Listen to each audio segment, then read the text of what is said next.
Hi കൂട്ടുകാരെ, പുതിയൊരു സ്റ്റോറിയിലേക്ക് എല്ലാവർക്കും സ്വാഗതം. അങ്ങനെ ഓഫീസിലെത്തിയ ആദർശിന് ഒരു മെയിൽ വരുന്നുണ്ട്. 30 ജുവല്ലറികൾ മത്സരിക്കുന്ന ഒരു കോമ്പറ്റീഷൻ മത്സരമാണ്. ഏറ്റവും നന്നായി ഡിസൈനർ ഒരുക്കണം, ഏറ്റവും നന്നായിട്ടുള്ള മാലകളും, പണ്ട് ആളുകൾ ഉപയോഗിച്ചിരുന്ന തരത്തിലുള്ള ട്രഡീഷണൽ മാലകളും, പുതിയ ലുക്കിലുള്ള അങ്ങനെ ഒരുപാട് 19 ഡിസൈനുകൾ ഒരുക്കിക്കൊണ്ട് വരണം. അതിൽ ഏറ്റവും കൂടുതൽ മാർക്ക് കിട്ടുന്നവർക്ക് 200 കോടിയുടെ പ്രൊജക്റ്റ് അവരെ ഏൽപ്പിക്കും, ആ ജുവല്ലറിനെ ഏൽപ്പിക്കും. ഇതായിരിക്കും കോമ്പറ്റീഷൻ. അതിന് ഒരു പങ്കെടുക്കാൻ വേണ്ടിയിട്ടുള്ള ഒരു മെയിലായിരിക്കും. മൂർത്തി ജുവല്ലറി കേരളത്തിലൊക്കെ ആയിട്ട് എമ്പാടുമുള്ള ഒരുപാട് സ്ഥാപനങ്ങളുള്ളതാണല്ലോ. അതുകൊണ്ട് തന്നെ മൂർത്തി ജുവല്ലറിക്കും ക്ഷണമുണ്ട്. ഇത് കണ്ടതും ആദർശ് നയനക്കരികിലേക്ക് വരുന്നുണ്ട്.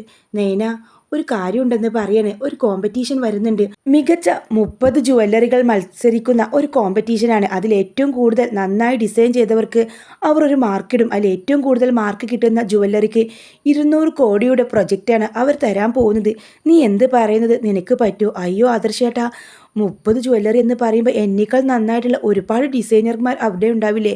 അതെ, ഉണ്ടാവും. നിന്നേക്കാൾ നന്നായിട്ട് ഒരുപാട് പേരുണ്ടാവും. പക്ഷേ ഈ ഒരു ഡിസൈനിങ്ങിൽ നിനക്ക് ഈ ഒരു കോമ്പറ്റീഷനിൽ പങ്കെടുക്കാൻ വേണ്ടിയിട്ടുള്ള കോൺഫിഡൻസ് ഉണ്ടോ എന്നാണ് എനിക്ക് അറിയേണ്ടത്. നിനക്ക് സഹായത്തിനായിട്ട് മറ്റ് ഏതെങ്കിലും ഡിസൈനറൊക്കെ നമുക്ക് വേണമെങ്കിൽ വരുത്താം. പക്ഷേ നിനക്ക് കോൺഫിഡൻസ് ഉണ്ടാവണം. എൻ്റെ ഭാര്യയെ പോലെ വരയ്ക്കാൻ കഴിവുള്ള വേറെ ആരുമില്ല എന്നാണ് എൻ്റെ വിശ്വാസം എന്ന് പറയുന്നുണ്ട് ആദർശ് അവളെടുത്ത്. ഈ സമയം നയന പറയും, അയ്യോ ആദർശേട്ടാ, 30 ജുവല്ലറികൾ, അതിൽ നല്ല മികച്ചതായിട്ടുള്ള ഡിസൈനർമാർ കാണും. അവരൊന്നും തോൽപ്പിച്ചുകൊണ്ട് മുൻപന്തിയിലെത്താൻ എന്നെക്കൊണ്ടാവില്ല. നിനക്ക് കോൺഫിഡൻസ് ഉണ്ടായാൽ മാത്രം മതി. നിൻ്റെ ആദർശേട്ടൻ എല്ലായിടത്തും ജയിക്കണം എന്നല്ല, നിൻ്റെ ഒരു വാശിയും നിൻ്റെ ആഗ്രഹവും മാത്രം മതി നിന്നെ മുൻപന്തിയിൽ എത്തിക്കാൻ. നിന്നെ സഹായിക്കാൻ ഒരുപാട് ഡിസൈനർമാരെ ഞാൻ വരുത്താം എന്ന് പറയുന്നുണ്ട്. എന്തായാലും ഒരു കൈ നോക്കാമെന്ന് നൈനയും പറയുന്നുണ്ട്. ഈ വിവരം അറിഞ്ഞ മുത്തശ്ശനും എല്ലാവരും സന്തോഷത്തിലാണ് കേട്ടോ. എൻ്റെ മോൾക്ക് പറ്റും, എൻ്റെ മോൾക്ക് എല്ലാത്തിനും കഴിയുമെന്ന് ദേവ്യാനിയും പ്രാർത്ഥനയോടെ പറയുന്നുണ്ട്. അവൾ ഉയരങ്ങളിലെത്തും. ഈ ഒരു കോമ്പറ്റീഷൻ കഴിയുന്നതോടുകൂടെ നയനയായിരിക്കും, നയനയുടെ പേരിലായിരിക്കും പിന്നെ മൂർത്തി ജുവല്ലറി പോലും അറിയപ്പെടുന്നത് എന്ന് തന്നെയാണ് ദേവ്യാനി അത്രയും മനസ്സിൽ ഉറപ്പിക്കുകയാണ്. അങ്ങനെ ദേവ്യാനി പറയുന്നുണ്ട് അവളടുത്ത്, നീ വലിയ ഡിസൈനറാണെന്നല്ലേ നിൻ്റെ വിചാരം? നിൻ്റെ കഴിവ് ഇപ്പം നീ തെളിയിക്കണം. ഈ ഒരു ഡിസൈനിങ്ങിലൂടെ നിനക്ക് നിൻ്റെ കഴിവ് തെളിയിക്കാൻ പറ്റിയ ഒരു അവസരമാണ്.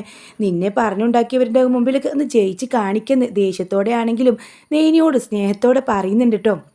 അങ്ങനെ നൈനയും തന്നെ അതിൽ പങ്കെടുക്കാൻ വേണ്ടി തയ്യാറാവാണ്. മൂർത്തി ജുവല്ലറിയും അതിന് മെയിൽ അയക്കുന്നുണ്ട്. ഞങ്ങളും അതിൽ പങ്കെടുക്കുന്നുണ്ടെന്ന് പറഞ്ഞുകൊണ്ട് തന്നെ അങ്ങനെ ആ ഒരു ദിവസം വരാനായിട്ട് അതിനു മുമ്പേ കുറച്ച് ഡിസൈനറൊക്കെ വരുന്നുണ്ട്. എന്നിട്ട് നൈനയും അവരും കൂടെ ഒരുമിച്ച് ഒരു 19 ഡിസൈനുകളൊക്കെ ഒരുക്കുന്നുണ്ട് കേട്ടോ. എന്നാൽ ആദർശതെല്ലാം നോക്കിയിട്ട്, നീ തനിയെ കുറച്ച് ഡിസൈൻ ഉണ്ടാക്കിയാൽ മതി, ഇതൊക്കെ അതിന് ഇഷ്ടപ്പെടുമോ എനിക്കറിയില്ല. എൻ്റെ ആദർശേട്ടാ, ഞങ്ങളെല്ലാവരും കൂടെ ഒരുമിച്ചല്ലേ ഇതിൽ ഏറ്റവും കൂടുതൽ വരച്ചിട്ടുള്ളത് ഞാനാണ്. അവർ ചെറിയ ചെറിയ ഐഡിയാസ് പറഞ്ഞു തന്നേ ഉള്ളൂ, എന്നാൽ മതി, മറ്റുള്ളവരുടെ ഐഡിയ ഒന്നും എനിക്കത്ര പോരാ എന്നവൻ പറയുന്നുണ്ട്. അങ്ങനെ 19 ഡിസൈനുമായിട്ട് അവർ പറഞ്ഞ ആ ദിവസം ആ ഒരു കോമ്പറ്റീഷനിൽ പങ്കെടുക്കാൻ വേണ്ടിയിട്ട് ഇവർ പോവാണ്. അങ്ങനെ ആ ഒരു ഫയലടങ്ങി ആ ഡിസൈൻ ചെയ്തിട്ടുള്ള ആ ഫയലുകളെല്ലാം നേനയും ആദർശം സൂക്ഷിച്ച് വെക്കുന്നുണ്ട് കേട്ടോ. എന്നിട്ട് അവർ ആ ഒരു കോമ്പറ്റീഷൻ നടക്കുന്ന ഹാളിലേക്ക് ചെല്ലുന്നുണ്ട്. ഹാളിലേക്ക് പ്രവേശിക്കാൻ അനുവാദം ജുവല്ലറിയുടെ MD-ക്കും ചീഫ് ഡിസൈനറിനും മാത്രമായിരിക്കട്ടെ. അങ്ങനെ എല്ലാവരും അവിടെ വന്നിട്ടുണ്ടാകും. അപ്പോൾ ഓരോരുത്തരുടെ എല്ലാം ഡിസൈനൊക്കെ വാങ്ങിക്കുന്നുണ്ട്. അവരുടെ പേരും കാര്യങ്ങളൊക്കെ എഴുതി ഫയല് അവിടെ ഉണ്ടായിരുന്ന ആൾക്ക് നൽകുന്നുണ്ട്. ഇതെല്ലാം സെലക്ട് ചെയ്യാൻ വേണ്ടിയിട്ട് മാർക്കിടാനായിട്ട് ജഡ്ജസും കാര്യങ്ങളും ഒക്കെ തന്നെയാണ് കേട്ടോ. ടെൻഷനോടെയാണ് നയന അതെല്ലാം നോക്കി നിൽക്കുന്നത്. ആദർശേട്ടാ, എനിക്ക് കൈക്കാല് വരയ്ക്കുന്നു. ആദർശേട്ടാ, നീ ഒന്ന് പേടിക്കല്ലേ, ഇത് നമുക്ക് കിട്ടും, എനിക്ക് ഉറപ്പുണ്ട്. എന്നാലും എനിക്ക് എന്തോ ഭയമായിരിക്കുന്നു, കിട്ടില്ലെങ്കിലോ? ആദർശേട്ടൻ എന്നോട് ദേഷ്യമാവും. നീ ഒന്ന് പൊയ്ക്കേ, നമുക്ക് നോക്കാം, കിട്ടിയില്ലെങ്കിലും യാതൊരു പ്രശ്നമില്ലെന്ന് ആദർശ് അവളുടെ അടുത്ത് പറയുന്നുണ്ട്. അങ്ങനെ ആ ഡിസൈനെല്ലാം നോക്കിയതിന് ശേഷം പറയാണ്, ഇവിടെ വന്നിട്ടുള്ള ഡിസൈനർമാർ എല്ലാവരും നിങ്ങൾക്ക് ഇഷ്ടപ്പെട്ട ഒരു ഡിസൈൻ നിങ്ങൾ ഇവിടെ ലൈവായിട്ട് വരക്കണം. അതിൽ നിന്ന് തിരഞ്ഞെടുക്കുന്നവരാണ് ഇവിടുത്തെ ഞങ്ങൾ ഈ ഓർഡർ ഈ പ്രൊജക്റ്റ് അവരെയാണ് ഏൽപ്പിക്കുന്നത്. ഏത് ജ്വല്ലറിയുടെ ഡിസൈനറാണോ അതിമനോഹരമായിട്ട് വരയ്ക്കുന്നത് അവരെയാണ് ഞങ്ങളിത് ഏൽപ്പിക്കുക എന്ന് പറയുന്നുണ്ട് കേട്ടോ. അയ്യോ ആദർശേട്ടാ, ഇത് പണിയാവുമല്ലോ, എനിക്ക് കയ്യും കാലം വരക്കുന്നു, നീ ഒന്നും മിണ്ടാതിരിക്കുമെന്ന് പറയാണ്. അപ്പോൾ എല്ലാവരും തയ്യാറല്ലേ എന്ന് ചോദിക്കാട്ടോ. അവിടെയുള്ള പെൺകുട്ടികളെല്ലാം വളരെ കോൺഫിഡൻസോടെ എണീറ്റ് നിൽക്കുന്നുണ്ട്. അങ്ങനെ നയനയും പോകുന്നുണ്ട് കേട്ടോ. ആദർശൻ അവളുടെ കയ്യിൽ പിടിക്കുന്നുണ്ട്. നയന, ബെസ്റ്റ് ഓഫ് ലക്ക്, നീ ജയിക്കുമെന്ന് എനിക്ക് നല്ല ഉറപ്പുണ്ടെന്ന് പറയാണ്. അങ്ങനെ അവർ നിർദ്ദേശപ്രകാരം തന്നെ വളരെ സിമ്പിളും എന്നാൽ വളരെ ബ്യൂട്ടിഫുൾ ആയിട്ട് പെട്ടെന്ന് ആളുകൾക്ക് ആകർഷണം തോന്നുന്ന തരത്തിലുള്ള ഒരു നെക്ലേസ് ആണ് നിങ്ങൾ ഡിസൈൻ ചെയ്യേണ്ടത് എന്ന് പറയുന്നുണ്ട്. അങ്ങനെ നയനയും അവിടെ ഉണ്ടായിരുന്ന മറ്റു ഡിസൈനർമാരെല്ലാം ലൈവായിട്ട് തന്നെ അവിടെ ഒരു ഇതിൽ വാൾപേപ്പറിൽ വരയ്ക്കാൻ വേണ്ടി പോവുകയാണ്. ഈ സമയം ടെൻഷനോട് കൂടെ നിൽക്കുകയാണ് ദേവയാനി. എന്തായിരിക്കും അവർ പോയിട്ട് എന്തായിരിക്കും എന്നൊരു അർത്ഥത്തിലായിരിക്കും. ഈ സമയം ദേവയാനിയാണെങ്കിൽ അമ്മേ ഞാനൊന്ന് അമ്പലത്തിൽ പോയിട്ട് വരാം എന്ന് പറഞ്ഞ് അവിടെ നിന്ന് ഇറങ്ങുന്നുണ്ട്. അങ്ങനെ അമ്പലത്തിൽ പോയി ദേവയാനി, ദൈവങ്ങളെ ഞാൻ എന്ത് വേണ വഴിപാടും പൂജയൊക്കെ ഞാൻ ചെയ്യാം, എൻ്റെ മോൾക്ക് തന്നെ കിട്ടണേ, എൻ്റെ മോൾ വലിയ ഡിസൈനറാണെന്ന വാർത്തയാണ് ടി വിയിലൊക്കെ വരേണ്ടത്, എൻ്റെ മോൾക്ക് കൈ പിഴക്കല്ലേ, അവൾക്ക് നല്ല നല്ല ഐഡിയാസ് അവളുടെ മനസ്സിലോട്ട് വരണേ എന്നൊക്കെ പ്രാർത്ഥിച്ച് നിൽക്കാട്ടോ. ഈ സമയം നേന് പോലും അറിയാതെ അതിമനോഹരമായിട്ട് അവൾ വരയ്ക്കുന്നുണ്ട്. മറ്റു പെൺകുട്ടികളും ഒട്ടും പുറകിലല്ല കേട്ടോ, അവരും തന്നെ അതിമനോഹരമായിട്ട് തന്നെ വരയ്ക്കുന്നുണ്ട്. എന്നാൽ അനന്തപുരിയിലെ മറ്റു കുശുംബികളെല്ലാം ജലജയും ജാനകിയും അവൾ വലിയ ഡിസൈനറാണെന്ന് പറഞ്ഞ് വീമ്പ് വിളക്കിയാണ് പോയിട്ടുണ്ട്. അവൾക്കൊരു ചുണ്ണാമ്പ് കിട്ടാൻ പോകുന്നില്ല. ആ വർഷയെ വെച്ചിട്ടാണ് ഇതൊക്കെ ചെയ്യുന്നെങ്കിൽ ചിലപ്പോൾ ആദർശിന് 3-ാം സ്ഥാനവും 4-ാം സ്ഥാനവും കിട്ടിയിരുന്നു. എന്നാലും കുറച്ചൊക്കെ പ്രൊജക്റ്റ് അവനെ ഏൽപ്പിച്ചായിരുന്നു. ഇതിപ്പോൾ അവളെ കൊണ്ടല്ലേ പോയത്, അത് കിട്ടിയില്ല എന്ന് പറഞ്ഞ് കളിയാക്കി ചിരിക്കുന്നുണ്ട്. ഇത് കേട്ടുകൊണ്ട് വന്ന മുത്തശ്ശി പറയും, ജലജ, ജാനകി, നിങ്ങൾ രണ്ടുപേരും അധികം ചിരിക്കേണ്ട. നയനമോള് അത്ര മോശപ്പെട്ട ഡിസൈനറൊന്നല്ല, അവൾ നന്നായിട്ട് വരയ്ക്കുന്നുണ്ട്, അത് ഞങ്ങൾ കണ്ടതുമാണ്. നിങ്ങൾ നോക്കിക്കോ, അവൾക്ക് ഫസ്റ്റ് കിട്ടില്ലെങ്കിൽ ഒരു പ്രശ്നമില്ല, അവൾ ഈ കോമ്പറ്റീഷനിൽ പങ്കെടുത്തല്ലോ, അത് മാത്രം മതി. ഫസ്റ്റ് മേടിക്കാനൊന്നല്ല അവൾ പോയിട്ടുള്ളത്, നമ്മുടെ ജ്വല്ലറിക്ക് എന്തെങ്കിലുമൊക്കെ നേട്ടം ഉണ്ടാവണേ എന്നൊരു ആഗ്രഹം കൊണ്ടാണ് അവൾ പോയിട്ടുള്ളത് എന്ന് മുത്തശ്ശി പറയുന്നുണ്ട്. അങ്ങനെ ദേവയാനി ടെൻഷനോടുകൂടെ ആദർശിനെ ഈ സമയത്ത് വിളിക്കാൻ പാടുണ്ടോയെന്ന് അറിയില്ല. ആദർശിൻ്റെ ഫോണിലേക്ക് വിളിക്കുന്നുണ്ടെങ്കിൽ സ്വിച്ച് ഓഫ് എന്നായിരിക്കും മറുപടി കേട്ടോ. അപ്പോൾ അവരിപ്പോഴും ഹാളിൽ തന്നെയാണെന്ന് മനസ്സിലാവാണ്.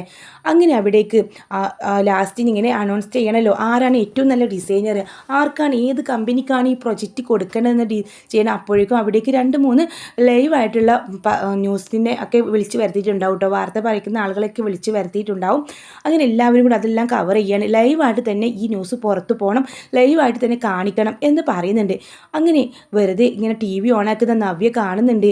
നൈനിയും എല്ലാവരും ആ പങ്കെടുക്കുന്ന ആ ഒരു കോമ്പറ്റീഷൻ ഹാള് നവ്യ കാണാൻ കേട്ടോ. മുത്തശ്ശി ഇങ്ങോട്ട് വന്നേ എന്ന് പറയണേ. ആദർശം നൈനിയൊക്കെ ഉണ്ടല്ലോ, അവർ പോയ ആ ഒരു കോമ്പറ്റീഷനാണ് ടി വിയിൽ കാണിക്കുന്നത്. ആകാംക്ഷയോടുകൂടെ ദേവയാനിയും മുത്തശ്ശിയും ഒക്കെ ആ ടി വിയിലേക്ക് ഇങ്ങനെ കണ്ണ് നട്ട് നിൽക്കാൻ കേട്ടോ. അങ്ങനെ ജലജയും ജാനകി ഇപ്പോൾ അവൾ തോറ്റെന്ന് വിളിച്ച് പറഞ്ഞത് കേൾക്കാം എന്ന് പറഞ്ഞ് കാളയാക്കി ചിരിച്ചുകൊണ്ട് സോഫയ്ക്ക് പുറകെ തന്നെ അവരുണ്ടാവും. അങ്ങനെ എല്ലാവരും കൂടെ ആകാശഭരിതമായിട്ട് ഇങ്ങനെ നോക്കി നിൽക്കണേ. ഒരുപാട് പെൺകുട്ടികൾ അടിപൊളിയായിട്ട് ഡിസൈനെല്ലാം വരച്ചതൊക്കെ അതിലിങ്ങനെ ഓരോന്നോരോന്നായിട്ട് കാണിക്കുന്ന സമയത്ത് ജലജ ഇങ്ങനെ ജാനകിയെ നോക്കിയിട്ട് ഇങ്ങനെ കണ്ണു, ഇത്രയും നല്ല മനോഹരമായിട്ടുള്ള ഒരു ഡിസൈനിങ് ആണല്ലോ, അങ്ങനെയാണെങ്കിൽ നേനിക്കോ ആദർശനോ അത് കിട്ടാൻ പോകുന്നില്ല എന്ന് മനസ്സിൽ പറഞ്ഞുകൊണ്ട് തന്നെ അവർ പരസ്പരം ഇങ്ങനെ ചിരിക്കുന്നുണ്ട്. എന്നാൽ 3 ആളുകളെയാണ് അതിൽ സെലക്ട് ചെയ്തിട്ടുള്ളത്. ഏറ്റവും മികച്ച ആളിനെ തിരഞ്ഞെടുക്കുന്നതിന് മുമ്പേ നമുക്ക് ലാസ്റ്റ് 3-ാം സ്ഥാനം കിട്ടിയത് അറിഞ്ഞപ്പോൾ ഒരു പെൺകുട്ടിയുടെ പേര് പറയുന്നുണ്ട്. ആ പെൺകുട്ടി മറ്റൊരു ജ്വല്ലറിയുടെ ഡിസൈനർ ആയിരിക്കും. ആ ഒരു ജ്വല്ലറിയുടെ പേര് പറയാണ്. ഇതെല്ലാം നെഞ്ചിടിപ്പോട് കൂടെ പ്രാർത്ഥനയ്ക്കൂടെ ദേവയാനി ഇങ്ങനെ ടി വിയിൽ കാണുന്നുണ്ട് കേട്ടോ. ഈശ്വര എന്ന് പറഞ്ഞ് നെഞ്ചത്ത് കൈവെക്കുന്നുണ്ട് നവ്യ. ഈ സമയം ഗോവിന്ദനും നന്ദുവും കനയും കൂടെ അവരും തന്നെ ടി വിയിൽ ഈ ഒരു ഷോ കാണുന്നുണ്ട് കേട്ടോ. അപ്പോൾ അവരും തന്നെ ചേച്ചിക്ക് കിട്ടണേ എന്നൊരു പ്രാർത്ഥനയിൽ തന്നെ ആയിരിക്കും. അങ്ങനെ 2-ാമത്തെ ജ്വല്ലറിയും ഡിസൈനറിനെയും ഒക്കെ അവർ സെലക്ട് ചെയ്ത് പറയുന്നുണ്ട്. അതിനുശേഷം 1-ാമത്തെ വളരെ അതിമനോഹരമായിട്ടുള്ള ഒരു ഡിസൈനാണ് 1-ാമത്തേതായി വന്നിട്ടുള്ളത്. ഇതിൽ അങ്ങനെ സെലക്ട് ചെയ്യാൻ തന്നെ കാരണം അതാണ്. അവർക്ക് എത്ര തന്നെ നന്ദി പറഞ്ഞാലും അവർ ആ ഡിസൈനിങ് അത്രത്തോളമാണ് നന്നാക്കി വെച്ചിട്ടുള്ളത്. വളരെ കഴിവുള്ള ഒരു കുട്ടി തന്നെയാണ് അതിൻ്റെ ഡിസൈനർ. എന്തായാലും അതാരാണെന്ന് നോക്കാം എന്ന് പറഞ്ഞിട്ട് ആ ജുവല്ലറിയുടെ പേര് പറയാൻ വേണ്ടി ഒരുങ്ങാണ്. ആകാംക്ഷയോട് കൂടെ ടി വിയിലേക്ക് ഉറ്റുനോക്കി നിൽക്കായിരിക്കും എല്ലാവരും കൂടെ. അങ്ങനെ മൂർത്തി ജ്വല്ലറിയുടെ പേര് പറയാണ്. അപ്പോൾ ആദർശം നൈനിയും കൂടി ഷോക്കായ പോലെ എണീറ്റ് നിന്ന് കൈയടിക്കുന്നുണ്ട് കേട്ടോ. ആ ഒരു ഡിസൈനർ വരച്ച പെൺകുട്ടി ആ ഒരു വീട്ടിലെ മരുമകളായിട്ട് തന്നെയുള്ള നൈന ആദർശാണ് ആ ഡിസൈനിങ് ചെയ്തിട്ടുള്ളത്. അവർക്കാണ് ഇതിൽ ഫസ്റ്റ് കിട്ടിയിട്ടുള്ളത്. ഈ 200 കോടിയുടെ പ്രൊജക്റ്റും സന്തോഷപൂർവ്വം മൂർത്തി ജ്വല്ലറിയെ ഏൽപ്പിക്കാനാണ് ഞങ്ങൾ തീരുമാനിച്ചിട്ടുള്ളത്. അത് വിവരം എല്ലാവരെയും അറിയിക്കുന്നു. ബാക്കി കാര്യങ്ങൾ MD ആദർശുമായിട്ട് ഞങ്ങൾ സംസാരിക്കുന്നതാണെന്ന് അനൗൺസ് ചെയ്യാണ്. ഇത് കേട്ടതും എന്ന് പറഞ്ഞിട്ട് നന്ദു വീട്ടിലിരുന്ന് ടി വിയിലെ ഷോ കണ്ട് പൊട്ടി ചിരിച്ച് കൈകൊട്ടുന്നുണ്ട്. ദേവയാനിയും നവ്യയും മുത്തശ്ശിയും ഒക്കെ സന്തോഷപൂർവ്വം നിന്ന് കൈയടിക്കാണ്. എന്നാൽ ചമ്മിപ്പോയ മട്ടിൽ ജലജയും മറ്റുള്ളവരും അവിടെ നിൽക്കുന്നുണ്ടാവും. ഈ വിവരമറിഞ്ഞ ജയനും മുത്തശ്ശനൊക്കെ ഓടി വരുന്നുണ്ട്. മൂർത്തി ജ്വല്ലറിക്ക് 200 കോടിയുടെ ഒരു പ്രൊജക്റ്റാണ് കിട്ടാൻ പോകുന്നത്. അതിലൂടെ ഒരുപാട് ലാഭം അവർക്ക് ഉണ്ടാവും. അതെല്ലാം നേനമോൾ കാരണമാണ്, അവളുടെ ഭാഗ്യം കൊണ്ടാണെന്ന് മുത്തശ്ശി വാഴ്ത്തി പറയുന്നുണ്ട്. എന്തായാലും ഇത് നമുക്ക് ആഘോഷമാക്കണം, മോളും മോനും ഇങ്ങോട്ട് വന്നോട്ടെ എന്ന് പറയാണ്. അപ്പോഴേക്കും ദേവയാനി കിച്ചണിൽ കയറിയിട്ട് പായസം എല്ലാം തയ്യാറാക്കുന്നുണ്ട്. ഈ ഏടത്തിക്ക് എന്ത് പറ്റി? മരുമകളെ ഓഫീസിൽ പറഞ്ഞു വിട്ടു, ഇപ്പോൾ അവൾ വലിയ ഡിസൈനർ ആയപ്പോൾ ആകങ്ങ് മാറിപ്പോയോ എന്ന് ചിന്തിക്കാണ്. അനാമികയും ജലജയും ജാനകിയും കൂടെ അവരെ ഒതുക്കാനുള്ള കാര്യങ്ങൾ നീക്കുന്നുണ്ട് കേട്ടോ. അബിയോട് പറയുന്നുണ്ട്, എടാ നീ ഇങ്ങനെ മൊണ്ണയായിട്ട് നടന്നോ? എനിക്ക് എന്ത്, ഒരു പെണ്ണാണ് ഇപ്പോൾ അതെല്ലാം ഈ നേടിയെടുത്തത്, നിനക്ക് എന്തറിയാൻ പറ്റും എന്ന് ചോദിക്കണേ. ഞാൻ എന്ത് ചെയ്യണം അമ്മേ, എനിക്ക് അവളെപ്പോലെ വരക്കാൻ അറിയില്ല, നീ ഒന്ന് പോടാ, ഇന്നെപ്പോലെ ഒരു വിഡ്ഢി ഈ ലോകത്തുണ്ടാവില്ല എന്ന് പറഞ്ഞ് ജലജ അവനെ വല്ലാതെ വഴക്ക് പറയാണ്. അങ്ങനെ വിജയിച്ച കോമ്പറ്റീഷനിലെ എല്ലാതുമായിട്ട് തന്നെ അവിടേക്ക് നെയ്ന് വരുന്നുണ്ട്. നെയ്നെയും ആദർശനെയും കണ്ട് എല്ലാവരും സ്വീകരിക്കുന്നുണ്ട് കേട്ടോ.